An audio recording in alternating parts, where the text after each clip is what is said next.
stuff. I feel like I kind of have senioritis. It's already set in. Okay.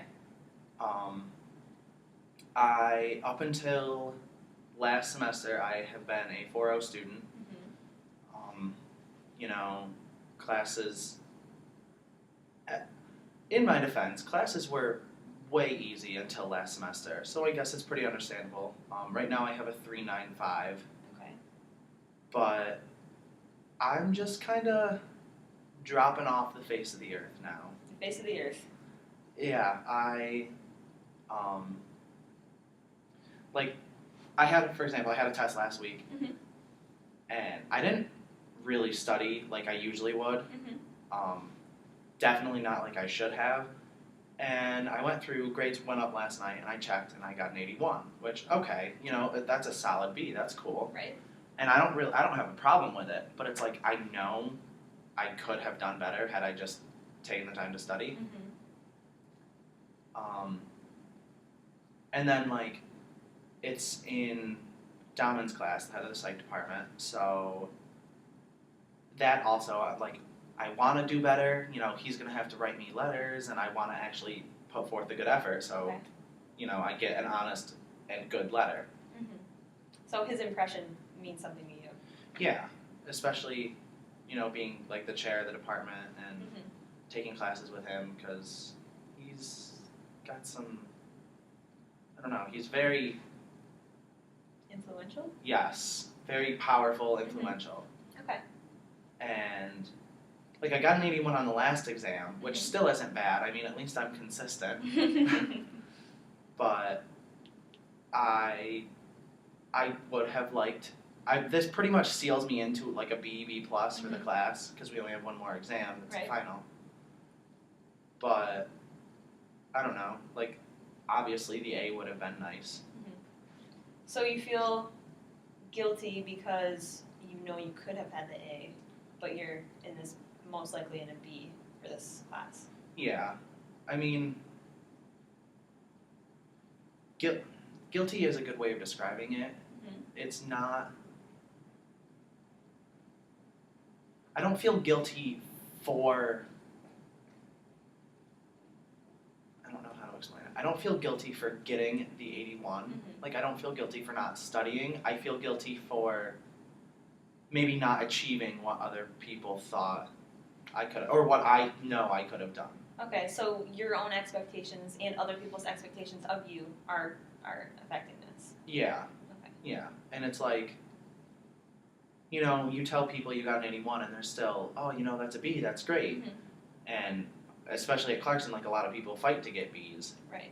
But it's just like, especially because this is kind of a class more geared toward my field, I just want to, I want to pass with flying colors, so I know that I'll be able to excel in the field.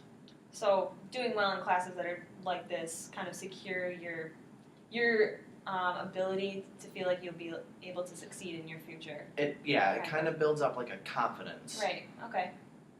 And it doesn't make me less confident knowing that I just got the B, but it's like, it would have made me more confident. It's kind of like bonus points. It can't hurt you if you try for it, but, like, knowing that you're going to do better sort of thing. Right, okay. Is kind of how I would describe this. Okay. So the grades initially went up, and how did you feel immediately when you saw it? I mean, I looked at it, and knowing that I hadn't studied, I was like, yeah, okay. Okay. Like, I'll take an 81. That's pretty cool right. for not studying. I mean, it was a difficult exam. Right. So, I shouldn't I felt good because I got an 81 without studying. But, I don't want... For that, I don't want to get a big head over that. I don't want that to inflate my ego sort of thing. Okay. So you're concerned about this senioritis, as you mentioned, and having a big ego, so... But now that you've lost the 4.0, but you still have a high GPA, so you're kind of like in this kind of limbo state. Yeah, I mean, I want the highest grade I could get, but part of this, I feel like part of the fact that senioritis is setting in so early is because for the first, like 5 semesters of my Clarkson career, 5 out of 8 of the semesters here, I took like 19 credits, Wow. There were some semesters where I took like 18 credits and I volunteered my time to Dr. Knack's lab. Right, okay. So now I'm just kind of like, I have all this stuff I need to graduate, I don't want to slack off so much that I start to hurt, like, maybe hinder my graduation, but it's like, I kind of want to slack off and just take some, like, recuperation time. Mm-hmm. And that's kind of... So it's finding that balance between, because you are comfortable, you do have a good GPA, you're going to be pretty strong for, I'm assuming you're going to grad school. Mm-hmm. So your application looks good so far. So you almost like want to take that time because you deserve it. You worked so hard all those semesters. Yeah. And so I can take the time now, but it's almost you don't want to take too much. Exactly. Because you don't want to hurt all the hard work that you have put in. Exactly. Okay. That was a really good way of putting it. I want to be able to relax and kind of slow down, but I don't want to be completely hands-off. Hands-off? As in, like, just do no schoolwork. Like, that. I don't want to do that. Mm-hmm. Or I don't want to get to that point. Okay. I think it's just a matter of, I don't know. I wouldn't say it's a complete loss of motivation, Mm-hmm. because I do my assignments, the ones that do have due dates. It's just, I guess since a test doesn't have like a due date in my mind, Yep. like studying doesn't have a due date, Mm-hmm. I just kind of think like it's mildly optional. Okay. So it's okay. And then I gloss over the material instead of, actually tackling it. Okay. So we want to take steps towards, like, what are you really looking to accomplish here? I think it's figuring out how to, I would say, gear myself back toward academia and kind of motivate myself for even like specific allotments of time. Okay. Because I think that's another reason I haven't been studying lately, is because you never really know when studying's done. Like if I'm doing an organic chemistry assignment, I drew that last structure, the assignment's done, everything has an answer. Mm-hmm. Whereas studying is all very up in the air. Mm-hmm. And I think if I kind of change my view of studying and probably help motivate myself toward doing it. Okay. So we do want to focus on studying, because you're not having any problem completing your assignments, getting them in on time. No. No issues there. No. So it's really honing in on studying and making it feel like the test is a due date. Yeah. And know that it's coming, and maybe I should start whatever time Yeah. ahead. That, and I think, because even though it's kind of oxymoronic, I'm not studying like I should, because I'm relaxing, but even at the same time, I still need to like de-stress. Mm-hmm. Like I'm relaxing, I guess, but it's not completely de-stressing myself, probably because I know I'm not studying. So it's on that. Is it still guilt? You think that's coming in? You feel like you should be studying, but you're not. Yeah. So even though you're spending that time, like doing whatever, being on the computer or anything, and maybe you should be feeling that complete relaxation, but you don't, because in the back of your mind you're thinking, "Wow, I really should be studying." Yeah, I guess guilt is definitely the best way to put it. Okay. That makes the most sense. And so, how did these things that changed just come in this semester? How did you deal with all this stuff, like before, all your previous semesters of 4.0 and heavy course loads, and you studied for all those tests with enough time, right? Yeah. Okay. I think it was honestly because it was really a different environment. Mm-hmm. Like I live in a townhouse now. Okay. And that was dorm living. So, first of all, there wasn't much space. Specifically, like, a living room is for relaxing, Mm-hmm. a kitchen is for cooking, dining rooms are eating, but like in a dorm room, it's one space. Everything so in you one. think, okay, work. Mm-hmm. And that's kind of what put me in the mindset there. Okay. But now that, I have a living room, I have a bedroom, I have all these clearly defined spaces, and so when I'm sitting on the couch, I'm just like, oh, it's relaxing time. Like, I don't have to study, I'm on the couch. Okay. So it's definitely environment dependent, location dependent. Yeah, definitely. Okay, so do you think working towards maybe finding an environment that works for you, that puts you in a working mode, and like you said, in townhouses, so that might not necessarily be even your bedroom, because then you might see your bed and think, oh, let me lay down and take a nap. Mm-hmm. Whereas maybe you could pick some kind of academic building or some kind of study area on campus that could be like, okay, I'm sitting at a desk, I'm in a chair, I have my laptop, like I'm here to do work. There's nothing else for me to do but sit here and do work. Yeah. No, I think that actually is a really good idea. Do you think that's something that you could make yourself do? So if you're laying on the couch in your townhouse Yeah. and you think, I'm relaxing, I really should study, let me get up and go. Yeah, I think I could do that. Okay. That seems really realistic. I mean, because I'll have homework done, ahead of due date, so I'll see results. Yeah. So it'll still, internal motivation sort of thing. Okay. So definitely we could try that and see how it works. It might be hard to get there. It's kind of like going to the gym. Sometimes people. Yeah. It's the hardest part is getting there. So, mm-hmm. If you can manage to do that might really make a difference. I think that'll help a lot. That and like. Recently, I've stopped kind of keeping a schedule. Okay. Everything is all very relative, and I've never been like that.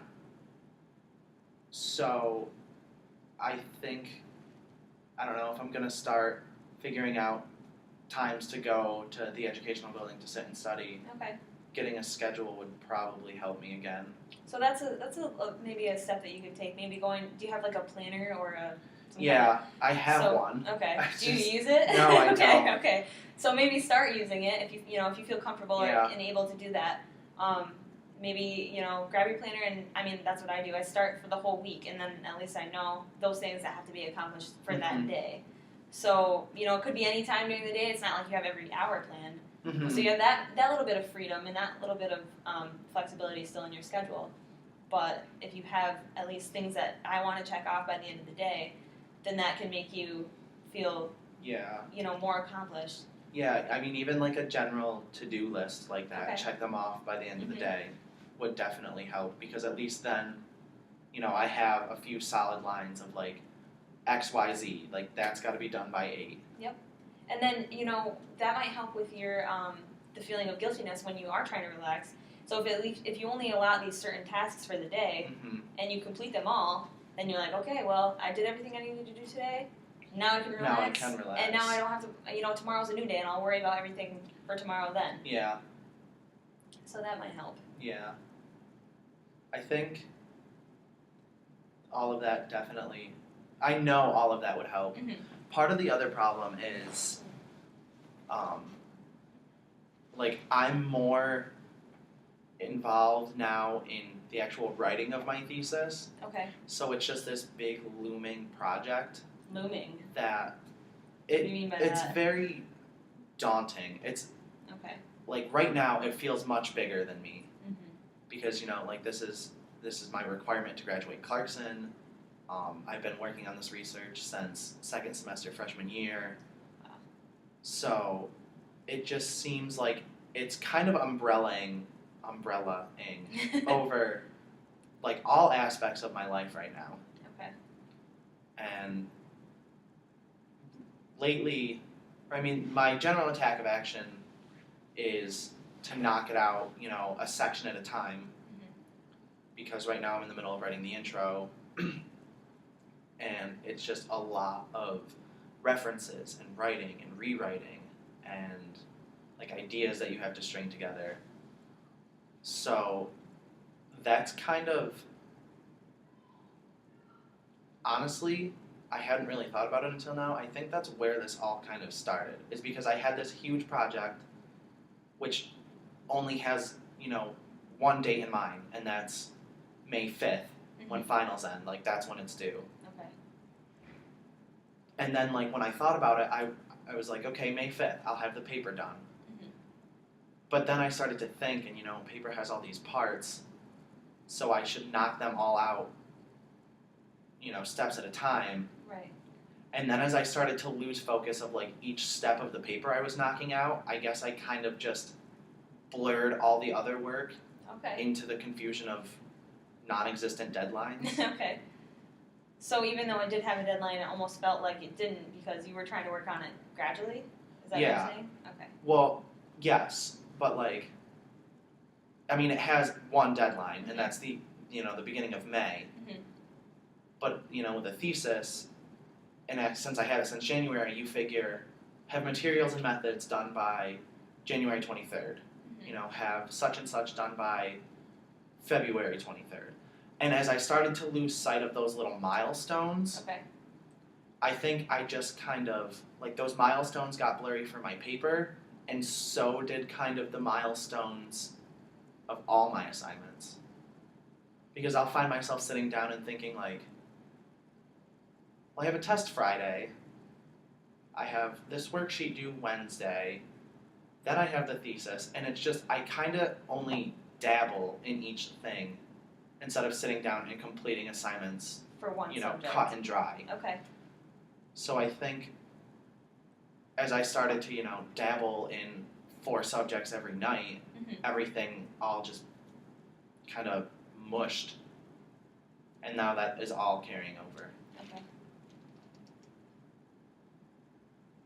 So now you've kind of just had a little bit of a realization there that it's really this thesis paper that's giving you a hard time. Yeah. So it's a combination of, you losing that little bit of that internal pressure almost from a 4.0. Correct me if I'm wrong.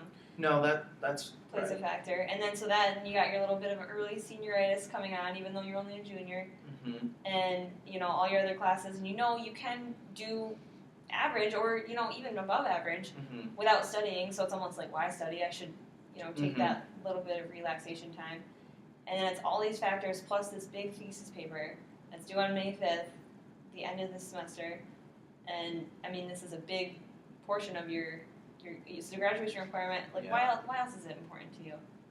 This paper. It's just I've put like a lot of work into this research. Okay. And it's exciting. Like the actual paper it makes me kind of anxious. It gives me almost an anxiety because it really does kind of open the door to the rest of my life in a sense. Okay. But like, I don't know, I really like the research and I've got to present it places. So it's like a part of me now, sort of thing, and that's why it's also important. Like, this is a huge thing that my name is finally on. Like, people are going to recognize this. So, and I think that's where the anxiety comes in too. Because it's so big and it's so important, it's like, well, if I do screw up, my name is attached to something that's not my best work. So that's also a big concern. Not only the schoolwork, but just that you're producing, again, but we're coming back to the same thing, producing the best paper that you can, doing the best work that that you are capable of. Exactly. Because, like, even though, and it's just like the test, like an 81 looks good to someone else, my thesis might look good to someone else, but it's like, yeah, it's good to me, but if I know that I could have done better, it's just like, crap, So I think that's really a lot of what it is. Okay. So I think it's just, it's just about focus and picking your subjects and, and really prioritizing. So you do have this big paper and it's really huge and you would love to sit down, tonight and write the entire thing. And it would take you out millions of hours, but that would be great if you could get it done and it would be your best work, but then, everything else would fall behind. So maybe making those concrete deadlines that you had before, those little milestones that you started to blur, maybe starting those up again. I think that's probably And, you know, putting them in your planner and it needs to be done by this date or I'm... Yeah, that's definitely a goal that I'm going to walk out of here with. Okay. Is to walk out and think, you know, the goal is to end with priorities. I need to have priorities. Okay. Good. All right, Kyle. So we'll figure out some strategies on how to work with all this, but try those for next week, and hopefully we'll see some improvement. Yeah, definitely. Alrighty. Thank you. Good? Yep. Cool.